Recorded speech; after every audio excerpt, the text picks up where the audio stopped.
Advanced courses తో పాటు first year నుండే campus recruitment training leading companies లో 13,000 plus placements with 13.5 lakhs highest package.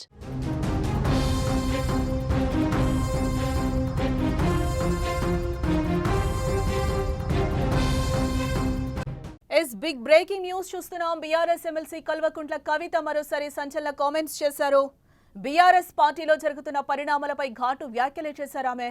తనను కావాలని కొందరు పార్టీలో టార్గెట్ చేస్తున్నారని, పార్టీలో నాకు నీతులు చెప్పే నాయకులు రాష్ట్ర ప్రయోజనాలపై ఎందుకు దృష్టి పెట్టడం లేదంటూ కూడా ఆమె ఘాటుగానే స్పందించారు.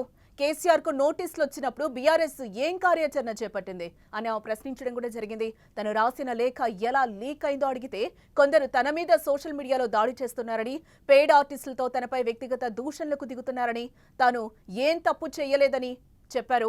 మా నాన్నకు లేఖ రాస్తాను, 100 లేఖలు రాస్తాను, అందులో తప్పేముందని అడుగుతున్నారు. మరోపక్క లిక్కర్ కేసు వచ్చినప్పుడు స్వయంగా కేసీఆర్ కు రాజీనామా చేస్తానని చెప్పాను, కానీ అప్పుడు కొందరు రాజీనామా వద్దు అని అడ్డుకున్నారని కవిత అన్నారు. లీక్ వీరులపై చూపిస్తున్న ప్రతాపాన్ని రేవంత్ రెడ్డి మీద చూపించలేరా అంటూ ప్రశ్నించారు ఆమె. దీంతో పాటు పరోక్షంగా కేటీఆర్ ను ఉద్దేశించి కూడా ఆమె మాట్లాడారు. సమస్యలపై ట్విట్టర్లో పోస్టులు పెడితే పార్టీ నడవదు అంటూ విమర్శలు గుప్పించారు. తనపై మీడియాలో తప్పుడు కథనాలు వస్తున్నా పార్టీలో ఎవరూ స్పందించలేదు, అది చాలా బాధ కలిగించిందని అంటున్నారు. అమెరికాలో ఏం సంబరాలు చేస్తున్నారో అర్థం కావడం లేదు.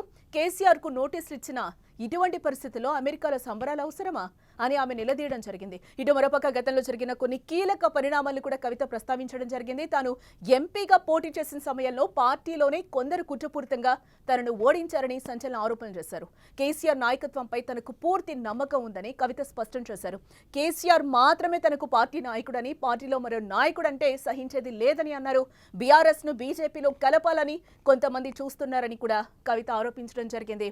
బీజేపీలో విలీనం చెయ్యొద్దని తాను జైల్లో ఉన్నప్పుడే చెప్పానని ఆమె తెలిపారు. తన లేఖను ఎవరు బయట పెట్టారో చెప్పమంటే తనపై దాడి చేస్తున్నారని కూడా ఈ సందర్భంగా కవిత ఆగ్రహం వ్యక్తం చేశారు. ఇదే అంశానికి సంబంధించి విశ్లేషిద్దాం. ఈ అంశం మీద మాట్లాడడానికి మనతో పాటు మా న్యూస్ ఎడిటర్ తిరుమల్ లైవ్ లో సిద్ధంగా ఉన్నారు. మాట్లాడదాం. తిరుమల్, ఎమ్మెల్సీ కవిత మరోసారి సంచలన వ్యాఖ్యలు చేశారు. కేటీఆర్ టార్గెట్ గాని ఈ వ్యాఖ్యలు చేశారని మనం చూడొచ్చు అంటారా? ఏంటి దీనికి సంబంధించి? స్పష్టంగా కేటీఆర్కి వ్యతిరేకంగా ఈ వ్యాఖ్యలు చేశారని ఒప్పుకోవాల్సిందే. ఎందుకంటే కేటీఆర్ కంటే ముఖ్యంగా బీఆర్ఎస్ పార్టీ పైన పెద్ద బండరాయి వేసింది కవిత. ఏంటంటే చాలా స్పష్టంగా బీజేపీలో బీఆర్ఎస్ని విలీనం చేయడానికి ప్రయత్నం జరిగింది అని. గతంలో చాలాసార్లు బీఆర్ఎస్ త్వరలో బీజేపీలో కలవబోతుంది, లేకపోతే బీజేపీకి బీఆర్ఎస్ బీ టీమ్గా పనిచేస్తుంది. ఎలక్షన్స్కి ముందుగా ఇటువంటి చర్చ చాలా భారీ ఎత్తున జరిగింది. ఎన్నికలకు ముందు బీజేపీ ఏం చెప్తే, ఏ కండిషన్ చెప్తే ఆ కండిషన్స్కి బీఆర్ఎస్ తలొగ్గింది. అందుకనే కాళేశ్వరం లాంటి పెద్ద పెద్ద ప్రాజెక్టు పైన అనేక అవినీతి ఆరోపణలు వచ్చినప్పటికీ కూడా బీజేపీ పట్టించుకోలేదు.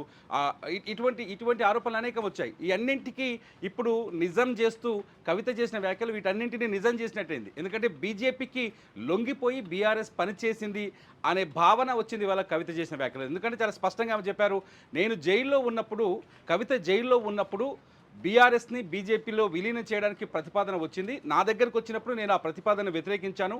బీఆర్ఎస్గానే ఉంటూ, ఒంటరిగానే ఉంటూ పోరాటం చేద్దామని చెప్పాను అని చాలా స్పష్టంగా కవిత చెప్పారు. అంటే ఒక విషయం ఇక్కడ చాలా స్పష్టంగా అర్థమైంది. అప్పట్లో చాలా రకరకాల ఆరోపణలు వచ్చాయి. కవితని జైల్లో పెట్టడం వెనుక బీజేపీ పాత్ర ఉందని, లేకపోతే లిక్కర్ స్కామ్ విషయంలో కావాలని బీఆర్ఎస్ని టార్గెట్ చేశారని, ఈ బీఆర్ఎస్ని విలీనం చేస్తేనే కవితకు బెయిల్ ఇప్పిస్తామని రకరకాల ఊహాగానాలు వచ్చాయి. ఆ ఊహాగానాలన్నింటినీ ఇప్పుడు నిజం చేసినట్టయింది. ఆ ఊహాగానాల్ని నిజం చేసినట్టయింది కవిత వ్యాఖ్యలతో.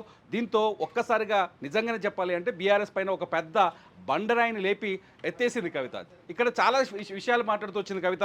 ఏదైతే లెటర్ ఉందో, కేసీఆర్కి తను రాసిన లేఖ లీక్ అయింది, ఎలా లీక్ అయింది అనే ప్రశ్నకి ఇంతవరకు తనకు సమాధానం రాలేదు అని చెప్పేసి కవిత ఇవాళ చిట్చాట్లో కూడా చాలా స్పష్టంగా చెప్పింది.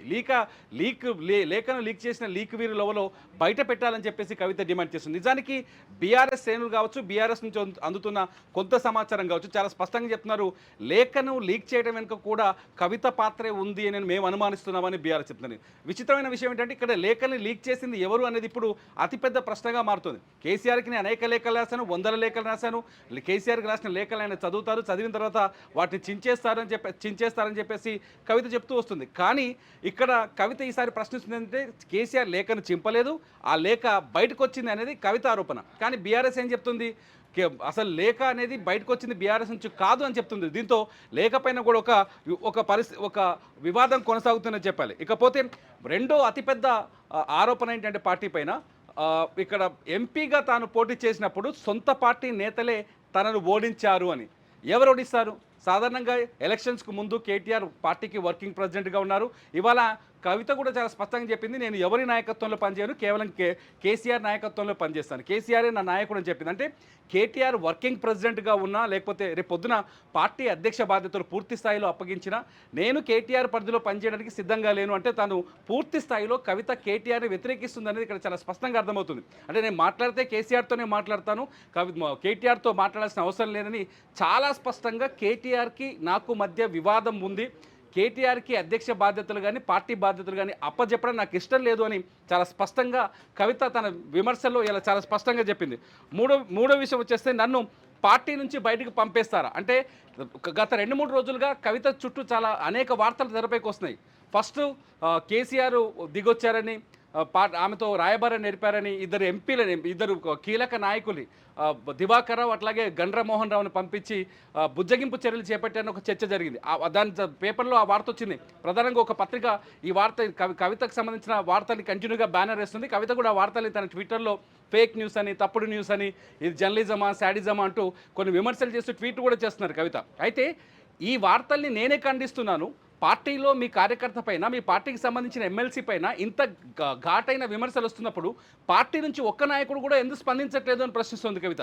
అంటే కేటీఆర్ కానీ లేకపోతే ఇప్పుడు వర్కింగ్ ప్రెసిడెంట్ కేటీఆర్ ఉన్నారు, ఆయన దీనిపైన స్పందించాల్సిన అవసరం ఉంది అనేది చాలా స్పష్టంగా చెప్తున్నారు కవిత. ఇదంటే చూస్తుంటే ఇవాళ చాలా స్పష్టంగా చెప్తున్నారు, నిన్ననేమో కాంగ్రెస్తో రాయబారాన్ని నేర్పింది కవిత, పార్టీలో చేయడానికి తను సిద్ధంగా ఉంది. అధిష్టానం ఓకే అన్నప్పటికీ, ఢిల్లీలో ఉన్న అధిష్టానంతో టచ్లో ఉంది, అధిష్టానం ఓకే అన్నప్పటికీ రాష్ట్ర స్థాయి నాయకత్వం కవితను వ్యతిరేకించారు, అందుకోసమని కాస్త పెండింగ్లో ఉంది, అధిష్టానం మాత్రం సుముఖంగా ఉందని నిన్నటి అప్డేట్ ఉంటే ఇవాళ ఏకంగా 6 ఎమ్మెల్యేలను తీసుకొస్తాను, నాకు మంత్రి పదవి ఇస్తారని కాంగ్రెస్ పార్టీకి కవిత ఆఫర్ ఇచ్చిందని ఇంకొక వార్త వచ్చింది.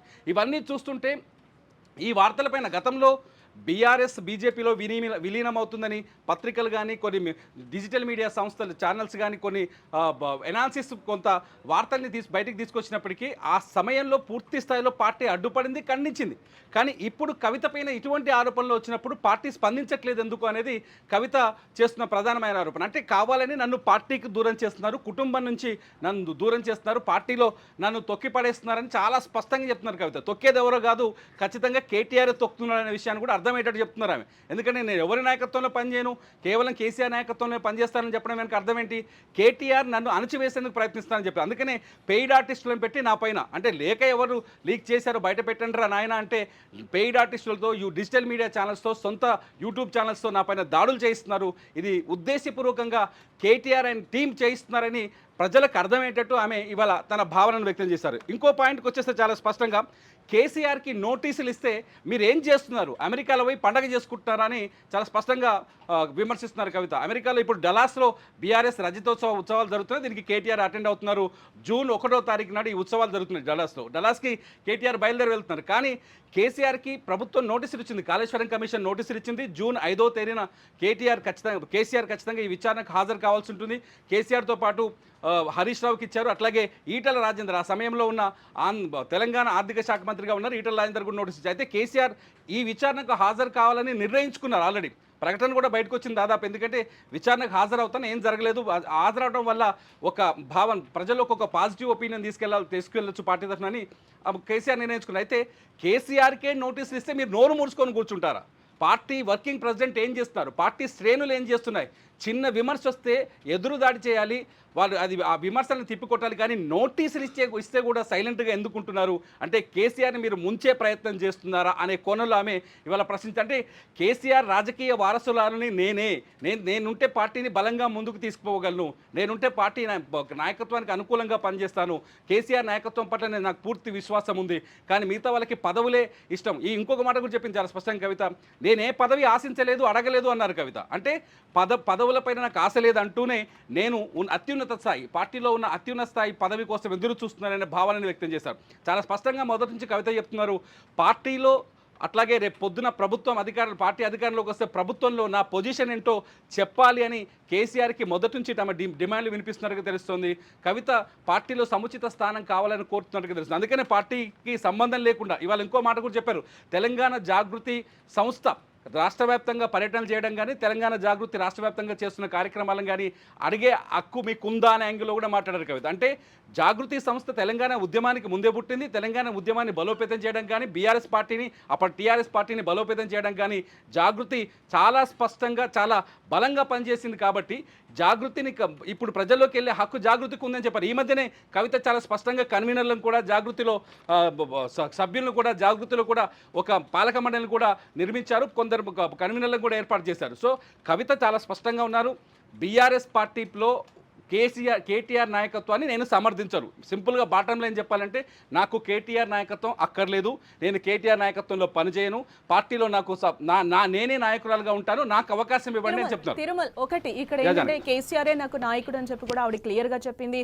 డైరెక్ట్ గానే ఈ రోజు కేటీఆర్ ని ఒక కార్నర్ చేసి మాట్లాడిన పరిస్థితి అయితే కనిపిస్తుంది. ఈ రోజు ఆమె మనసులో ఏమున్నాయో ఆ మాటలన్నీ కూడా మీడియా ముఖంగా ఈ రోజు బయటపడిపోయిన పరిస్థితి కూడా కనిపిస్తుంది. దీంతో పాటుగా ఆవిడ ఒక సంచలన ఆరోపణ కూడా చేశారు. టార్గెట్ చేస్తూ కూడా కేటీఆర్ ని బీజేపీలో కలపాలని చూస్తున్నారు అనే మాట కూడా ఆవిడ మాట్లాడారు. దీన్ని ఎంతవరకు మనం తీసుకోవాలంటారు? మీరేం చెప్తారు? ఇప్పుడు కలపాలని కాదు, బీజేపీలో కలపాలనే ప్రయత్నం గతంలో జరిగిందనే చర్చ జరిగింది. రాజకీయ విశ్లేషకులు కావచ్చు, గతంలో వచ్చిన అనేక కథనాలు కావచ్చు, లేకపోతే బీఆర్ఎస్కి బీజేపీ మధ్య ఉన్న వ్యవహారాల్లో స్పందించిన తీరు కావచ్చు, వీటన్నింటిని చూస్తే గతంలో ఒక మీడియా సంస్థ చాలా స్పష్టంగా చెప్పింది. కవిత జైల్లో ఉన్నప్పుడు కేటీఆర్ కావచ్చు, హరీష్ కావచ్చు ఢిల్లీకి వెళ్ళారు. కవితను పరామర్శించిన తర్వాత అక్కడ బీజేపీ నాయకులతో కేంద్ర ప్రభుత్వ పెద్దలతో సమావేశమయ్యారు. ఈ సమావేశానికి ప్రధాన కారణం బీఆర్ఎస్ని బీజేపీలో విలీనం చేయటమే అని అప్పట్లో కొంత కథనాలు మీడియా కథనాలు కూడా వచ్చాయి. అప్పుడు బీఆర్ఎస్ చాలా తీవ్ర స్థాయిలో ఖండించింది. ఎన్నికలకు ముందు ఇది తీవ్రమైన ఎఫెక్ట్ మాకు అని తీవ్ర స్థాయిలో ఖండించింది. కానీ ఆ ఖండన ఎప్పుడైతే ఈ బీఆర్ఎస్ బీజేపీలో విలీనం అవుతుందనే ప్రచారం జరిగిందో ఆ సీన్నే ఇవాళ రిపీట్ చేసి చెప్పారు కవిత. ఆ టైంలో నేను జైల్లో ఉన్నాను. జైల్లో ఉన్నప్పుడు బీఆర్ఎస్ని బీజేపీలో విలీనం చేయాలనే ప్రతిపాదన వచ్చింది. ప్రతిపాదనను నేను వ్యతిరేకించానని చెప్పారు. ఇదంతా చూస్తుంటే చాలా స్పష్టంగా కవిత చాలా స్పష్టంగా పార్టీ పైన ఒక పెద్ద గుదిబండను తీసుకొచ్చేసింది. ఈ గుదిబండ నుంచి ఇప్పుడు కోలుకోవాల్సిన అవసరం అయితే బీఆర్ఎస్కి ఉంది. ఇప్పటిదాకా బీఆర్ఎస్ చాలా స్పష్టంగా మౌనంగా ఉంది. కేసీఆర్ కూడా ఇంతవరకు స్పందించలేదు కవిత వ్యాఖ్యలపైన. ఒకవేళ కేటీఆర్ స్పందించినా కూడా చాలా తెలివిగా స్పందించారు. కేటీఆర్ కూడా ఏమన్నారంటే పార్టీలో ఏమైనా విషయాలు ఉంటే అంతర్గతంగా చర్చించుకోవాలి తప్ప ప్రజల్లోకి కానీ ఇలా బహిర్గతంగా మాట్లాడాల్సిన అవసరం లేదు అన్నారంటే కవితతో కేటీఆర్కి పూర్తిగా మాట్లాడుకుంటున్న సందర్భాలు కూడా లేవని, కనీసం ఫేస్ టు ఫేస్ కూడా ఒకరికొకరు చూసుకోవట్లేదు, ఫోన్లో కూడా మాట్లాడుకోవట్లేదు అనే విషయం అర్థమవుతోంది. చాలా స్పష్టంగా ఇద్దరి మధ్య ఒక పెద్ద గొయ్యి ఏర్పడింది. ఆ గొయ్యిని పూడ్చే పరిస్థితి ఇప్పుడు ఉందో లేదో తెలియదు, కానీ ఇద్దరి మధ్య పెద్ద గొయ్యి ఏర్పడింది అనే విషయం అర్థమవుతుంది. సో కవిత చాలా స్పష్టంగా కేటీఆర్తో మాట్లాడలేదు, కుటుంబానికి దూరంగా ఉంది. కవిత కేసీఆర్ని కలవడానికి అవకాశం దొరకట్లేదు. కవిత కేసీఆర్ని కలిసినా కేసీఆర్ కవితతో మాట్లాడతారా లేదని తెలియదు. ఫామ్ హౌస్లోకి కవితకి ఎంట్రీ లేదనే ప్రచారం జరిగింది. ఇవన్నీ చూస్తుంటే ఖచ్చితంగా కవిత ఏదో కఠినమైన నిర్ణయం తీసుకునే అవకాశాలు ఉన్నట్టుగా కనిపిస్తుంది. ఎందుకంటే పార్టీలో ఇంతవరకు కేసీఆర్ కవిత అంశంపై ఎవరూ మాట్లాడతలేరు, మౌనంగా ఉన్నారు. కానీ ఇప్పుడు సిచ్యువేషన్ కవిత ఇప్పుడు తాజాగా చేసిన ఆరోపణలు కావచ్చు, తాజాగా వేసిన ప్రశ్నలు కావచ్చు, ఈ ప్రశ్నలకి పార్టీ నుంచి సమాధానాలు చెప్పాల్సిన అవసరం అయితే ఏర్పడుతుంది. లేకపోతే ప్రతిపక్షాలకి చేతులకి అస్త్రాలు ఇచ్చినట్టు అవుతుంది. ప్రతిపక్షాలు ఇవాళ నుంచి బీఆర్ఎస్ని గట్టిగా టార్గెట్ చేసే అవకాశం ఉంటుంది. కవిత మీ పార్టీలోనే తిరుగుబాటు ఉందని ఖచ్చితంగా బీఆర్ఎస్ని ఇరకాటం పెట్టే అవకాశం ఉంది. ఇటు ప్రధాన పక్షం కూడా ఈ అవకాశం కోసం ఎదురు చూస్తున్నారు. ప్రభుత్వంలో ఉన్న అధికార పక్షం కూడా ఈ అవకాశం కోసం ఎదురు చూస్తుంది. ఇదంతా చూస్తుంటే ఖచ్చితంగా బీఆర్ఎస్లో అయితే ముసలం భారీ ఎత్తుగానే ఉంది. ఈ ముసలం సద్దు మనుగుతుందా? కవితని బుజ్జగిస్తారా? లేకపోతే కవిత ఏదైనా కఠిన నిర్ణయం తీసుకుంటా అనేది తెలిసిపోతుంది. జూన్ 2వ తారీఖు నాడు. ఎస్, అంటే ఇంటర్నల్ కమ్యూనికేషన్స్ కోసం మాత్రమే నేను లెటర్ రాశాను, ఇప్పుడు కాదు, గతంలో కూడా లెటర్స్ రాస్తూనే వచ్చాను. ఈ రోజు మాత్రం ఎందుకు బయటకు వచ్చిందా? లీకు వీరులు ఎవరు? గ్రీకు వీరుల్లా నా మీద ఫైర్ అవుతున్నారు. మళ్ళీ తర్వాత కేసీఆర్కి అందరూ కూడా దెయ్యాల్లాగా ఉన్నారు, పార్టీని కూల్చే ప్రయత్నాలు చేస్తున్నారని కూడా ఆమె స్ట్రైట్ ఫార్వర్డ్గా మాట్లాడిన పరిస్థితి కనిపిస్తుంది. మీరన్నట్టు ఈ రోజు ఈమె మాట్లాడిన సంచలన మాటలకి సంబంధించి పార్టీ సైడ్ నుంచి ఎవరైనా స్పందించే అవకాశాలు కనిపిస్తున్నాయని అని అంటారా? స్పందించాల్సిన అవసరం అయితే ఏర్పడించడానికి పార్టీ ఎలా స్పందిస్తుంది, బీఆర్ఎస్ ఎలా స్పందిస్తుందని ఇప్పుడు అతిపెద్ద క్వశ్చన్గా మారింది, $1 మిలియన్ ప్రశ్నగా మారింది. మొత్తానికైతే కవిత ఒకటి కవిత స్ట్రాంగ్ డెసిషన్ తీసుకోబోతున్నారు. ఆ స్ట్రాంగ్ డెసిషన్ ఎలా ఉంటుంది? కాంగ్రెస్‌లో చేరతారా? లేకపోతే బీజేపీలో చేరతారా? ఈ 2 పార్టీలు అయితే ప్రస్తుతానికి ఆమె విమర్శిస్తున్నారు. లేకపోతే కొత్త పార్టీ పెడతారు. కొత్త పార్టీ పెడతారా? ఎందుకంటే కాంగ్రెస్ లో చేరే పరిస్థితి వస్తే కనుక రేవంత్ రెడ్డి మీద నీళ్ల కోసం కానీ ఇంకా దేనికోసమైనా కూడా ఇక్కడ నా మీద విమర్శలు చేసే బదులు, నా మీద గ్రీకు వీరుల మీద పడే బదులు రేవంత్ రెడ్డిని క్వశ్చన్ చేయొచ్చు కదా అని కూడా ఆమె మాటలు మాట్లాడిన పరిస్థితి కనిపిస్తుంది కదా మీడియా ఎదుట. చూడాలి జానకి, ఎందుకంటే కవిత ఏ డెసిషన్ తీసుకుంటుంది, పార్టీ ఎలా స్పందిస్తుంది అనేది ఇప్పుడు చాలా ఇంపార్టెంట్ థింగ్. చూద్దాం కవిత ఎలా స్పందిస్తుందో. ఆమె ఇంకా అంటే బీఆర్ఎస్ పార్టీ స్పందించిన దాన్ని బట్టి ఆ తర్వాత తెలుస్తుంది. కవిత అయితే మొత్తానికి ఏదో బయట ప్రచారం జరుగుతుంది. జూన్ 2వ తారీఖున కవిత తన పార్టీ పేరును ప్రకటిస్తారు. దానికి ముందే ఈ పరిణామాలను చూస్తుంటే అటువంటి సిచ్యువేషన్ ఉందా లేదా కూడా కొంత ఆశ్చర్యంగా ఆసక్తికరంగా కనిపిస్తుంది. చూడాలి, బీఆర్ఎస్లో ఇటువంటి పరిస్థితి వస్తుందని ఎవరు అంచనా వేయలేదు. ఎందుకంటే ఒక క్రమశిక్షణ కలిగిన పార్టీ, కేసీఆర్ నిర్ణయం, కేసీఆర్ మాట దాటి ఎవరు బయటికి రారు. ఏకంగా కేసీఆర్ కూతురే ఇవాళ కేసీఆర్ మాటని గీతని దాటి బయటికి రావడంతో పెద్ద దేశవ్యాప్తంగా కూడా ఈ చర్చ బలపడుతుంది. చూడాలి కవిత ఎటువంటి డెసిషన్ తీసుకుంటుందో. Right Tirumala, thanks for the update. Yes, మనం చూస్తున్నాం మొత్తంగా సపరేట్గా కవిత పార్టీ పెట్టబోతున్నారా, బీఆర్ఎస్తో తెగదెంపులు చేసుకోబోతున్నారా ఏమో తెలీదు. చూడాల్సిన అవసరం ఎంతైనా ఉంది. 2వ తారీఖు అయితే, జూన్ 2వ తారీఖున దీనికి సంబంధించి అయితే క్లారిటీ వచ్చే అవకాశాలు అయితే కనిపిస్తున్నాయి. ఈరోజు మీడియా ఎదుట ఆమె చేసిన కామెంట్స్ అయితే ఇప్పుడు ఆసక్తికరంగా మారాయని చెప్పుకోవచ్చు. డైరెక్ట్గా కేటీఆర్ని టార్గెట్ చేస్తూనే ఆమె కొన్ని సంచలన వ్యాఖ్యలు చేశారు. గ్రీకు వీరుల్లా నా మీద పడుతున్నారు, లీకు వీరులు ఎవరు అనేది నాకు చెప్పాలి. ఆమె ప్రధానంగా డిమాండ్ చేసేది కూడా ఒకటే అంశం, ఎవరు పార్టీ సైడ్ నుంచి ఆ లెటర్ ఏదైతే ఉందో కేసీఆర్కి రాసిన లెటర్ ఎవరు లీక్ చేశారో చెప్పాల్సిన అవసరం ఎంతైనా ఉంది. దీనికోసం నేను డిమాండ్ చేస్తున్నానని కూడా ఆమె ఈరోజు మీడియా ముఖంగా మాట్లాడిన పరిస్థితి కనిపిస్తుంది. నాకు కేసీఆర్ ఒక్కడే నాయకుడు, ఇక్కడ ఎవరు నాకు నాయకుడు కాదు అని కూడా ఆమె క్లియర్గా చెప్పడం జరిగింది. గతంలో కూడా నేను చాలా ఉత్తరాలు రాశాను, ఈ రోజే ఆ లెటర్ ఎందుకు బయటకు వచ్చిందని కూడా ఈరోజు ఆమె మాట్లాడుతున్న పరిస్థితి కనిపిస్తుంది. ఎస్, చూద్దాం. ఫ్యామిలీలో చాలా గొడవలు అయితే బయటకు వస్తున్న పరిస్థితి కనిపిస్తుంది. డైరెక్ట్గా కేటీఆర్ని టార్గెట్ చేసి ఆమె మాట్లాడిన పరిస్థితి కనిపిస్తుంది. మరిన్ని అప్డేట్స్ కోసం చూస్తూనే ఉండండి సుమన్ టీవీ.